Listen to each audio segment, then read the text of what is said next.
Queridos amigos, ¿cómo están? Espero que estén muy bien. Soy el padre Daniel Torres Cox, sacerdote de Fasta, y en este pequeño video barra podcast me gustaría analizar con ustedes esta afirmación. Mi libertad termina donde empieza la libertad de los demás. Me gustaría dividir esta pequeña reflexión en tres partes. En primer lugar, analizar concretamente esta frase, esta afirmación. Si es que es cierto que mi libertad empieza donde termina la de los demás. ¿Qué quiere decir esto? ¿Y qué concepto de libertad está detrás? En segundo lugar, me gustaría plantear un concepto cristiano de libertad, cómo se entiende desde una filosofía cristiana la libertad. Y en tercer lugar, reflexionar brevemente acerca de si el hecho de tener la posibilidad de elegir el mal amplía el espectro del ejercicio de mi libertad o no. Vamos a analizar entonces todo eso. Empecemos entonces con el primer punto y me gustaría plantear el siguiente caso. Compro una pizza en la pizzería, me la llevo contento. Es la primera vez que voy a probar una pizza sabor a Roquefort. Ustedes saben, bueno, si no conocen, el Roquefort es un queso que tiene un sabor y un olor muy, muy fuerte. Y a algunos les gusta y a otros no. Entonces yo compro mi pizza de queso Roquefort, la abro, la huelo y digo, este olor no me gusta. Y no me va a gustar tampoco, por lo tanto, el sabor de la pizza. O sea, si el olor no te gustó, el sabor seguramente no te va a gustar tampoco. Entonces digo, ¿sabes qué? Ya fue, voy a botarla a la basura. Y me acerco a un tacho de basura y veo que al costado del tacho hay un indigente durmiendo, una persona pobre durmiendo. Tengo dos posibilidades. Uno, tiro el tacho a la basura, tiro la pizza al tacho de basura, a la basura. Dos, le doy la pizza a ese indigente.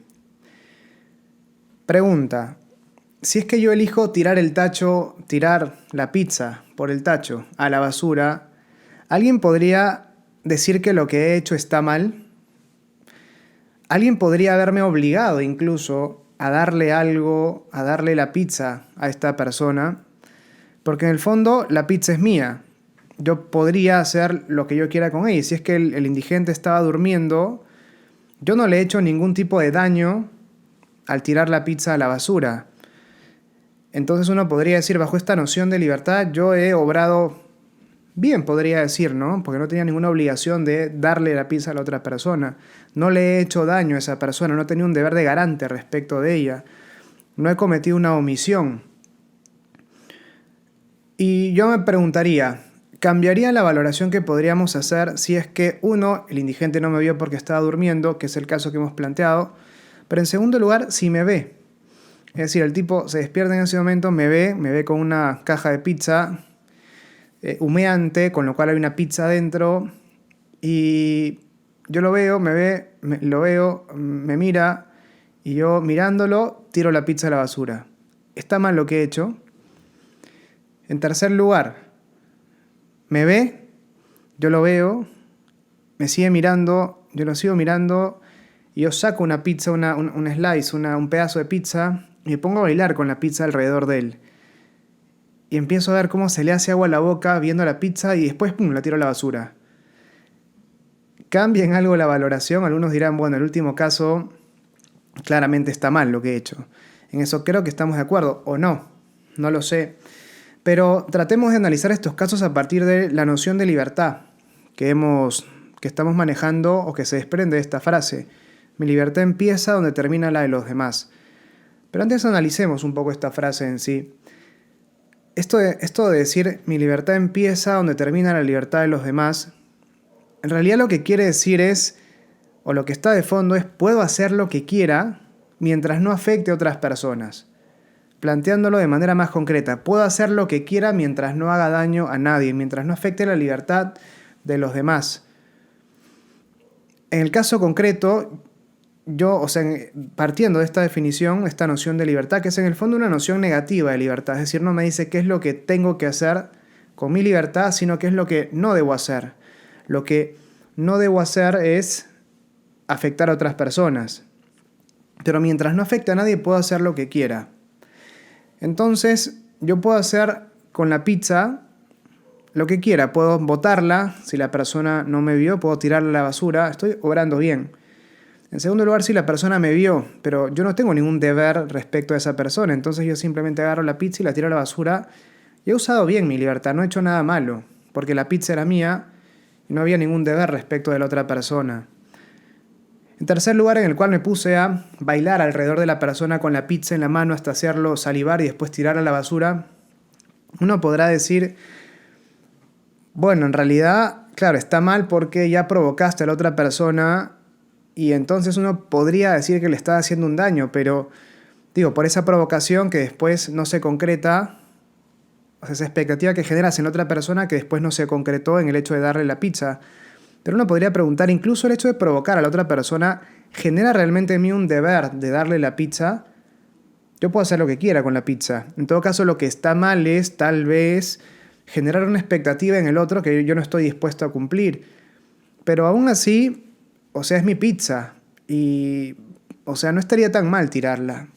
Por lo menos este último caso es discutible. Se puede argumentar en uno u otro sentido. Pero bajo este concepto negativo de libertad, hay argumentos para decir que yo estoy usando bien mi libertad, incluso cuando bailo alrededor de la persona y tiro la pizza. En todo caso, lo que estuvo mal no es tirar la pizza, sino bailar alrededor de la persona, generando en ella una expectativa. No habría usado mal mi libertad respecto de la pizza, que sigue siendo mía y yo puedo hacer con ella lo que quiero. Pero vemos que se trata de un concepto negativo de libertad. Libertad como ausencia de límites para hacer lo que yo quiera, salvo, obviamente, agredir al prójimo, con lo cual el otro se convierte en una especie de obstáculo, o es visto como una especie de obstáculo para el ejercicio de mi libertad. El otro es un mal necesario, si se quiere. Un mal que tengo que tolerar y que no me permite hacer un ejercicio absolutamente pleno de mi libertad, que implicaría hacer realmente lo que yo quiera. Hay que pagar un precio por vivir con el otro, y ese precio sería no incomodarlo, no afectarlo, no dañarlo, pero es un precio razonable para la vivencia en sociedad. Es decir, me aporta cierto beneficio el hecho de renunciar a ciertas cuotas de libertad en orden a poder tener una vida más organizada, más tranquila en general. Entonces, renuncio a esa cuota de libertad absoluta y la limito en orden a poder tener una existencia más pacífica. Con lo cual, si bien esto es razonable, con lo cual el otro sigue siendo visto como un límite, un obstáculo, un mal necesario, si se quiere, que presenta un límite, como decíamos, a ese ejercicio pleno y absoluto que sería un ejercicio irrestricto de mi libertad. Ahora bien, el problema con esta noción de libertad, con esta noción negativa de libertad, es que sí, es cierto, me plantea ciertos límites, me plantea aquello que no puedo hacer, pero no me da un criterio para orientarme al respecto de qué sí puedo hacer. Es como me ponen frente a un terreno enorme.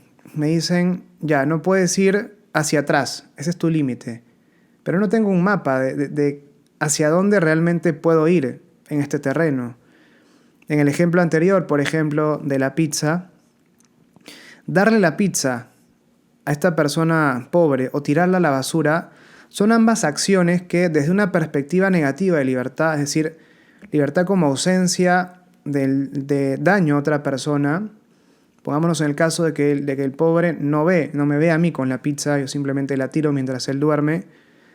Ambas acciones son igualmente equivalentes, o sea, está igual de bien darle la pizza a la persona indigente que tirarla a la basura. Ambas tienen exactamente el mismo peso, la misma valoración con esta noción negativa de libertad, lo cual para algunos puede decir, bueno, ok, está bien, a otros nos puede hacer un poco de ruido. De hecho, a mí me hace ruido esa noción de libertad. Pongamos otro caso, mis padres tienen muchísimo dinero, mucho dinero, y pueden mantenerme sin que yo estudie. Y entonces yo tengo dos posibilidades. Ellos me han dicho, mira, te puedo pagar la mejor de las universidades del mundo, o puedes dedicarte a dormir todos los días hasta las, 5 de la tarde y pasarte el resto del día haciendo TikToks. Yo te voy a mantener. Yo me pregunto, ¿estudio en la universidad, en la mejor universidad del mundo, o me la paso todo el día durmiendo hasta las 5 de la tarde y haciendo TikToks? Esta noción de libertad como hago lo que quiero sin hacerle daño a nadie, no me da herramientas para tomar una decisión respecto de en qué caso estaría usando mejor mi libertad. Porque desde la perspectiva de esta definición que hemos asumido, los dos casos implican un ejercicio de mi libertad exactamente igual. Porque en ambos casos haría yo lo que quiero hacer y no le hago daño absolutamente a nadie. Porque a nadie le hago daño si estudio, o a nadie le hago daño si es que me levanto a las 5 de la tarde y grabo TikToks el resto del día. Esta noción de libertad entonces no me pareciera que frente a ciertas situaciones no me da un criterio adecuado para valorar eso, ¿no? Esos actos que uno realiza. Me dice cuál es el no, pero no me dice cuál es el sí. Y por lo tanto puede crear una cierta desorientación. Y en esa suerte de nebulosa que me sitúa está, me parece, su falencia. Y por eso me gustaría plantear, en segundo lugar, una noción distinta de libertad. Una noción, si se quiere, cristiana, de una filosofía cristiana de libertad. Para esto hay que hacer una primera introducción, una primera distinción. Hay cosas que yo puedo elegir y cosas que no. Es decir, yo puedo elegir si es que hoy estudio en la universidad, o me levanto y estudio, o me levanto y grabo TikToks, por ejemplo, ¿no? O juego en la computadora. Pero hay algo que no puedo elegir en sí, y es el hecho de que en cada una de las acciones que yo realizo estoy buscando realmente la felicidad. Es decir, esto lo planteaba Aristóteles en la Ética Nicómaco. Todo lo que hago, lo hago con un propósito. Yo me pregunto, ¿para qué hago algo? Yo puedo responder, no sé, ¿para qué estudio? Para educarme. ¿Y para qué quieres educarte? Para tener un buen trabajo. ¿Y para qué quieres tener un buen trabajo? Para ganar dinero y mantener, no sé, a mi familia, ponte. ¿Y para qué quieres mantener a tu familia? Y puedes seguir preguntando, ¿y para qué? ¿Y para qué? ¿Y para qué? En última instancia, las preguntas se terminan cuando empiezo a descubrir los motivos más profundos, que son los que responden a las preguntas más avanzadas del para qué, ¿no? Pero se terminan estas preguntas cuando la respuesta es para ser feliz. Porque en última instancia el motivo por el cual yo hago todo lo que hago es la felicidad. Quiero ser feliz y por eso me levanto todos los días y por eso estudio o grabo TikToks. Pero sea cual sea mi elección, en ambas acciones que yo elijo estoy buscando la felicidad siempre. Es algo, queridos amigos, de lo que no podemos escapar. Alguien más ha calibrado la brújula y nosotros, la brújula de nuestro corazón, apunta a ese norte que es la felicidad. Es algo que no podemos elegir. ¿Qué es la felicidad? Todo lo que elegimos lo elegimos siempre bajo la razón de bien. Será esa felicidad máxima, esa felicidad, aquel bien máximo, aquel bien que tensiona todas mis elecciones, todas que responde al ¿para qué hago todo lo que hago?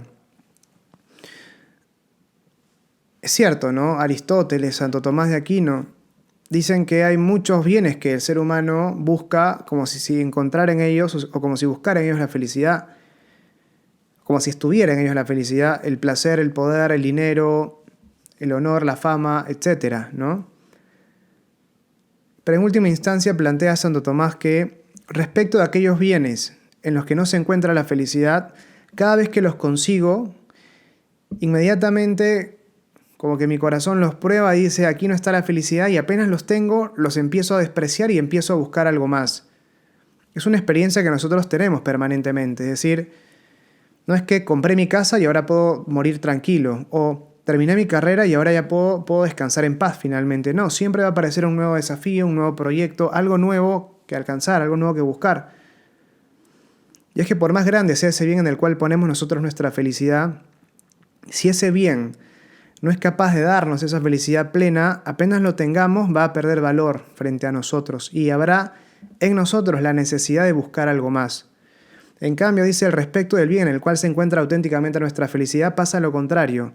Mientras más lo tenemos, más despreciamos aquellas cosas que no son ese bien y queremos tener más de él. Eso en última instancia es lo que ocurre con Dios, plantea Santo Tomás. Y esto es así para un creyente y para alguien que no es creyente. San Agustín decía en sus confesiones, nos hiciste para ti, Señor, en nuestro corazón solo descansa estando en ti. Es una expresión que él la dice en cuanto ser humano, no en cuanto creyente solamente. Pero más allá de esto, esto es algo que cada uno tiene que encontrar, tiene que descubrir, ¿no?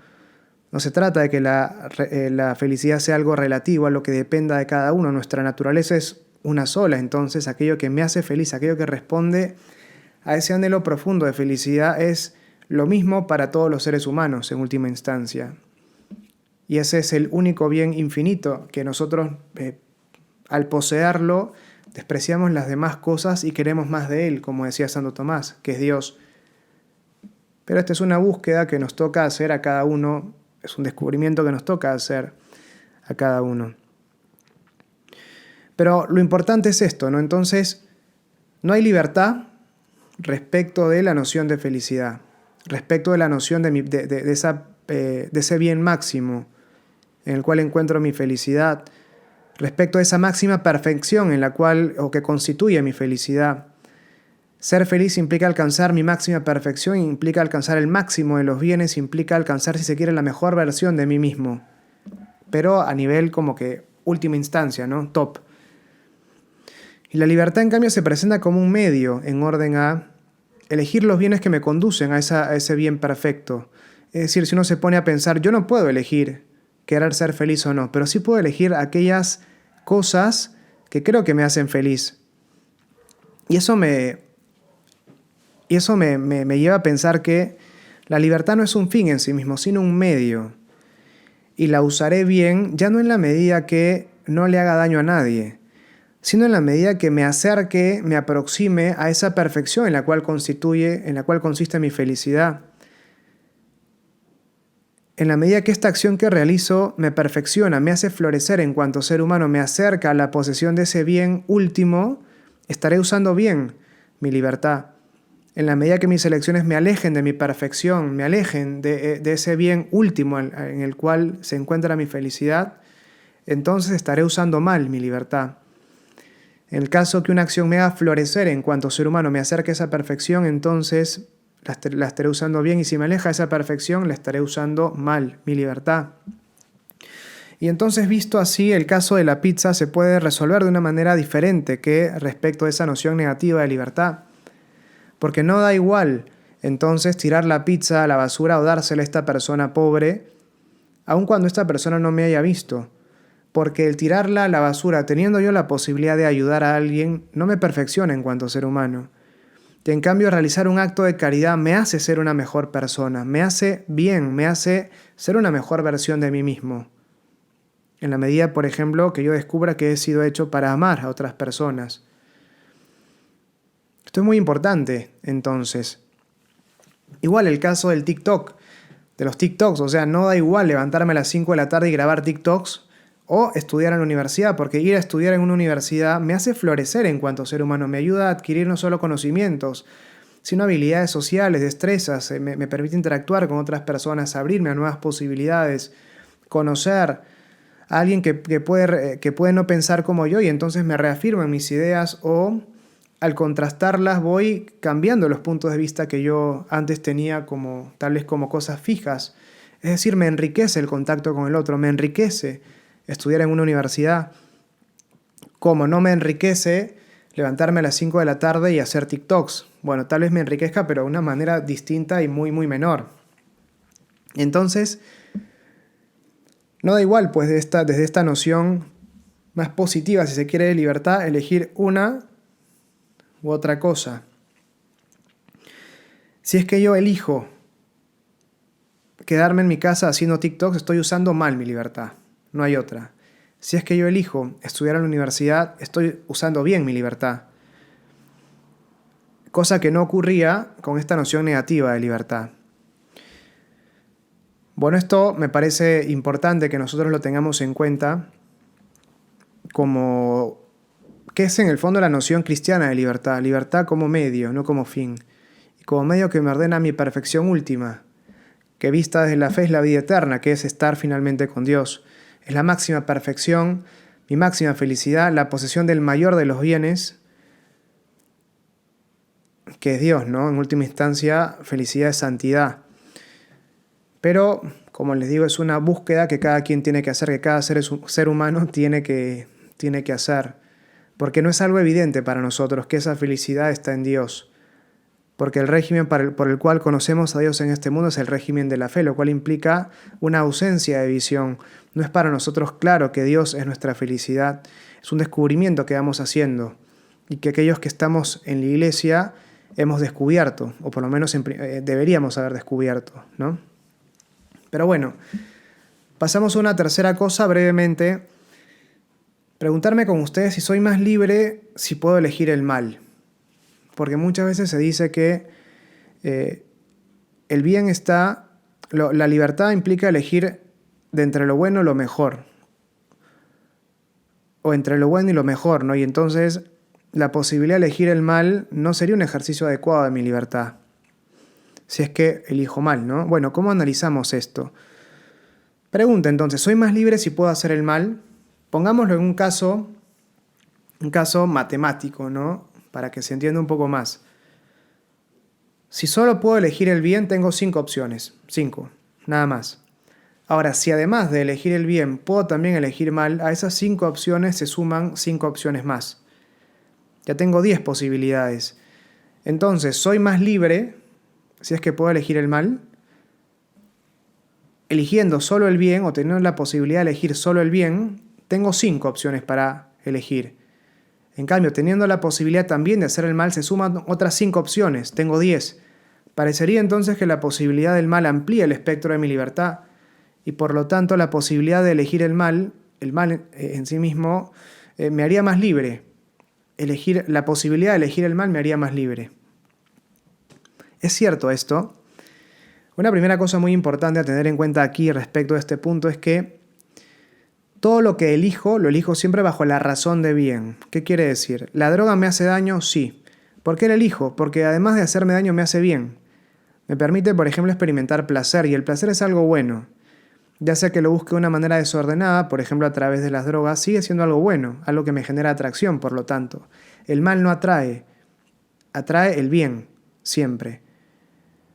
E incluso cuando yo realizo una mala acción, no me atrae el mal en sí mismo que estoy realizando, sino ese bien que puedo ganar como consecuencia de la realización de esa acción. Por ejemplo, el placer que experimento al consumir drogas, o si es que tengo un trastorno, el placer que puedo experimentar al hacerle daño a otras personas.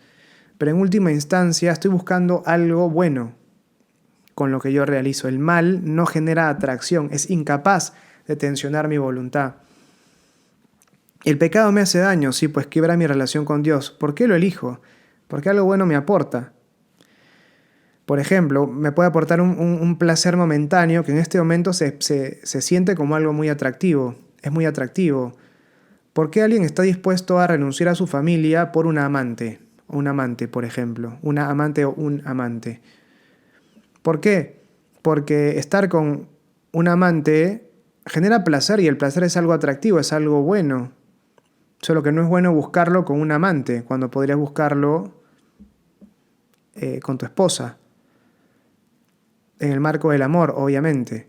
Pero si acaso me alejo, o sea, dejo de lado a mi familia un momento y me alejo de Dios también al hacerlo, es porque estoy buscando algo bueno con este pecado que realizo, con esta acción mala que estoy realizando. Estoy buscando ese momento de placer, que es algo en sí mismo bueno, solo que no lo estoy buscando de la mejor manera. Pierdo algo grande, pierdo mi familia, pierdo a Dios, la gracia. En el caso de las drogas pierdo mi salud, pero estoy dispuesto a perder eso por el placer que gano. Salvo en cambio que se convierta para mí en un vicio. En ese caso, bueno, ya entro en una estructura de esclavitud que es un poco más compleja y de la cual, porque ahí ya no estoy buscando solamente un bien, sino que yo sé que esto me hace daño, pero no puedo dejarlo, ¿no? Entonces ya hay una cuestión más agónica en la búsqueda de este placer. Pero lo importante es esto, ¿no? Que el mal no se elige por sí mismo, siempre se elige algo bueno. Solo que no todo lo que es en sí mismo bueno me hace bien. No todas las acciones son igualmente equivalentes. No da igual comprar una hamburguesa que robarla. En el primer caso, comprarla, estoy accediendo a ella de una manera ordenada, de una manera buena. En el caso en el cual la robo, estoy accediendo a ella de una manera desordenada. Pero incluso cuando accedo a ella de una manera desordenada, eso no hace que la hamburguesa deje de ser algo en sí mismo bueno. La hamburguesa es buena cuando la compro y cuando la robo. Lo que está mal es lo que he hecho para conseguirla. Y de hecho, y el placer que experimento en ambos casos al comerla es el mismo. Y es igual de bueno. De hecho, si es que yo me vendo los ojos y me traen una hamburguesa robada y una hamburguesa comprada del mismo sabor, voy a experimentar el mismo placer en ambos casos y voy a experimentar el mismo sabor también seguramente en ambos casos. Es imposible distinguirlas. ¿Por qué? Porque el robo, la maldad en todo caso, mancha la acción, no mancha el bien respecto del cual esta acción recae. Esto es muy importante. Por eso la hamburguesa sigue siendo algo bueno en sí mismo, aun cuando la pueda haber robado para conseguirla. Pero bueno, más allá de esto, lo importante es tener en claro esta noción de que todo lo que elijo, lo elijo siempre bajo la razón de bien. El mal no genera atracción, el mal es ontológicamente una nada. Desde el punto de vista del ser no existe como tal. Lo que existen son cosas buenas que pueden tener defectos y eso vamos a hablar inmediatamente a continuación. En segundo lugar, ¿qué es el mal? Esto nos va a ayudar a entender mejor la noción de libertad y cómo el hecho de que tenga yo la posibilidad de elegir el mal pueda o no ampliar mi libertad. ¿Qué es el mal? En primer lugar sobre esto, no es muy importante tener en cuenta que el mal es una privación, una ausencia de algo. Es decir, mejor dicho, la ausencia de algo que se debería tener por naturaleza. A eso se conoce como privación. No es una mera ausencia, sino la ausencia de algo que se debería tener por naturaleza. Y ese tipo de ausencia se conoce como privación filosóficamente. Que el ser humano no tenga alas es una mera ausencia. No es algo que está mal en absoluto. Pero que no tenga brazos sí es algo que está mal, porque es una ausencia de algo que se debería tener por naturaleza. Mal es una privación. Pero nótese que el mal no es algo que es, sino algo que falta. Y es el hecho de que me falten brazos lo que constituye algo malo. El mal siempre es parasitario del bien, requiere algo que existe. Y se presenta como no algo que es, sino como algo que no es. Se presenta no algo que está, sino como algo que no está. Y ese algo que no está, lo conozco por lo que sí está. Lo que no es conocido por lo que sí es. Por ejemplo, la ausencia de brazos en el aire, yo no veo, por ejemplo, una nube o no miro el cielo, el horizonte y digo, qué mal, no hay brazos. No, tengo que ver una persona y en esa persona yo digo, mira, qué mal, no tiene brazos, pobre. Pero necesito que haya una persona para que en ella yo pueda descubrir esa ausencia de algo que se debería tener por naturaleza. Es decir, el mal se conoce por el bien que está alrededor, por el bien que lo circunda, porque ese bien me da la noción de que falta algo. Es en una realidad concreta que yo descubro esa ausencia. Por ejemplo, un agujero, el agujero de la camisa donde yo inserto el botón. ¿Ese agujero como tal existe? La respuesta es no. Lo que existe es la tela que está alrededor. Miren, por ejemplo, yo puedo hacer un agujero, una figura de círculo uniendo mi dedo índice con mi dedo pulgar, formando un círculo al interior. Ese espacio que queda al hacer yo un círculo con mis dedos índice y pulgar, ¿existe? ¿Ese círculo existe? ¿Ese espacio existe? No, no existe. En el momento en el que separo mis dedos dejó de haber ese círculo. Lo que hay en todo caso son mis dedos y desde mis dedos puedo conocer el agujero que hay entre ellos. El agujero como tal no es algo que existe, sino algo que no está. Hay una falta, si se quiere, de algo y por eso puedo ver a través de ese agujero. Pero yo descubro la presencia de ese agujero por lo que existe que está a su alrededor y lo circunda, o por lo existente en lo cual ese agujero se da. En este caso son mis dedos, juntos formando este círculo. En el caso del agujero de mi camisa es la tela que está alrededor. En el caso de una persona sin brazos es la persona existente. El mal es siempre algo parasitario, no existe en sí mismo, sino existe en algo o alguien existente. Y no es que existe en él como algo que se agrega, sino que está entre comillas como algo que falta. Y por tanto es algo no que está, sino algo que no está, algo que no es. Esto es muy importante entonces. Y aquí el mal puede ser de dos clases. Ontológico, es decir, cuando algo debería existir en la realidad y no está, como el agujero en una camisa o la falta de brazos o una enfermedad que es una ausencia de salud. Es decir, no el virus, que es algo existente, o no una bacteria que es algo existente, sino el estado de defecto en mi salud que produce ese virus o esa bacteria. Ontológicamente la bacteria y el virus son algo bueno porque es algo existente y cumplen una finalidad en la naturaleza objetiva. Sin embargo, produce en mí un estado de defecto que es la ausencia de salud, y esa es la enfermedad, produce en mí un mal ontológico. Bien, el mal puede ser de dos clases, ontológico o moral. El mal moral no está en las cosas, sino en las acciones. Y solamente podemos ser autores del mal moral los seres humanos y los ángeles, que somos criaturas libres. Un perro no puede obrar mal. Puede obrar diferente respecto a lo que se espera de él, sí, pero eso no lo hace malo moralmente, como si un ser humano cuando mata. Que un león mate no lo hace un mal león. Es un buen león porque actúa conforme a su naturaleza cuando mata. Que un ser humano mate, sí lo hace una mala persona, porque no es algo que está en su naturaleza matar. No es algo que lo afecta, es algo que no lo perfecciona, no lo hace florecer en cuanto ser humano. Matar por placer, por ejemplo, a otras personas. El mal entonces se da en las acciones, el mal moral se da en las acciones. Es un defecto en la acción que me impide acercarme a mi perfección. Y que lejos de perfeccionarme me hace daño. Eso es lo propio del mal moral. Es el mal que se da como un defecto en una acción que debería ser buena. Teniendo yo una naturaleza buena, todas mis acciones deberían brotar hacia el bien, hacia mi perfección. Sin embargo, aquellas acciones que me alejan de esa perfección, a las que les falta esa direccionalidad respecto de mi perfección, son las que se conocen como malas acciones.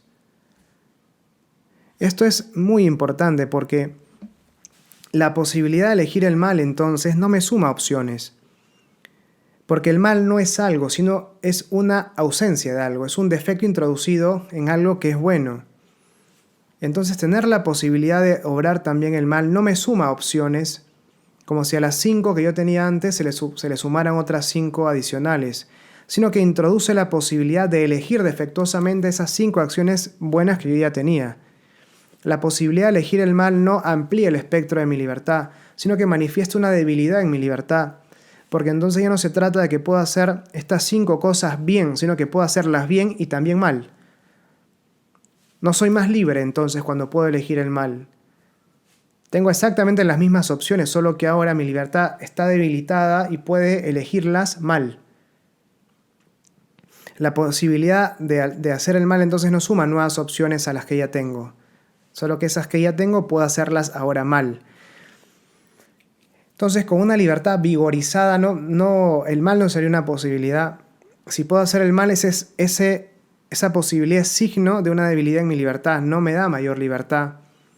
En el fondo, obrar mal, es decir, atentar en contra de mi propia perfección, alejarme de ese fin último, de esa felicidad, de esa perfección, de ese florecimiento al cual me ordeno, hacia el cual se ordena mi libertad. Obrar mal implica entonces errar respecto del uso de mi libertad. Esto es muy importante. Entonces siempre en toda elección busco elegir un bien y por lo tanto el ejercicio de mi libertad implica siempre elegir entre bienes, y la posibilidad de obrar mal no implica un ejercicio ordinario de mi libertad, sino defectuoso de ella. Cuando elijo un mal, estoy usando defectuosamente mi libertad, si se quiere, porque me estoy alejando respecto del fin al cual ésta naturalmente se ordena, que es mi perfección, que es mi felicidad, que es mi florecimiento en cuanto ser humano. Visto desde una perspectiva, si se quiere, cristiana, es mi acercamiento a Dios, en última instancia, ¿no? Pero bueno, más allá de esto, algunas conclusiones. En primer lugar, una noción negativa de libertad presenta deficiencias como criterio de orientación para el ejercicio de mi libertad. Me dice qué no es la libertad, pero no me dice qué es. Y al no saber qué es, no me ilumina respecto de cómo usarla. Primera conclusión. Segunda conclusión. En todo lo que hacemos como seres humanos buscamos la felicidad. Ese es el fin en atención al cual realizamos todas nuestras acciones. Esa felicidad puede expresarse también como el máximo bien, la máxima perfección, el máximo florecimiento nuestro como seres humanos, nuestra mejor versión en última instancia. Y la libertad entonces se presenta como un medio para alcanzar esa finalidad. Vista desde una perspectiva religiosa, esa perfección se identifica con la santidad, con la posesión de Dios finalmente. Tercero, soy más libre cuando uso mejor mi libertad. Y usar mejor mi libertad implica ponerla en acto con miras al cumplimiento de su finalidad, que es mi perfección en cuanto ser humano. Esa perfección no depende de mis gustos o de mi querer, sino de aquello que me planifique en atención a mi naturaleza, que es algo objetivo y que es común a todos los seres humanos, como hemos dicho. Finalmente, en cuarto lugar, el mal en cuanto a ausencia de bien debido no agrega opciones de cara al ejercicio de mi libertad. La posibilidad de ejercer el mal no amplía mi libertad, sino que es un signo de debilidad de ella, pues las cosas que tengo posibilidad de hacer, puedo ejecutarlas de manera defectuosa. En el fondo, obrar mal, es decir, atentar en contra de mi propia perfección, implica errar en el ejercicio de mi libertad. Bueno, queridos amigos, espero que este pequeño video /podcast les haya gustado, que esta reflexión les haya parecido interesante. Les mando saludos muy grandes y Dios mediante nos vemos pronto. Chao.